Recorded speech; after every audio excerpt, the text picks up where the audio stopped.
అటుకుల మిక్చర్కి కావాల్సినవి అయితే ఇవన్నీ: పల్లీలు, పచ్చిమిర్చి, ఎండు పచ్చిమిర్చి, మినప్పప్పు, పుట్నాల పప్పు, ఇంకా కొంచెం శనగపప్పు.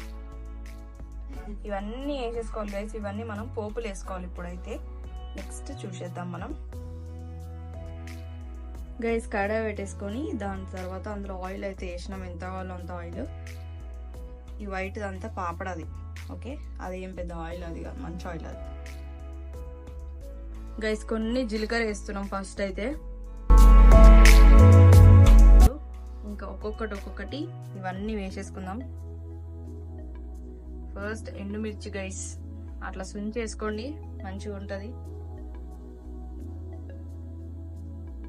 దాని టేస్ట్ మనకు తెలియాలి. ఉట్టిమిర్చి టేస్ట్ కొంచెం కారం కారం టేస్ట్ ఉండాలంటే అట్లా సుంచేసుకుంటే దాని టేస్ట్ అనేది తెలుస్తుంది.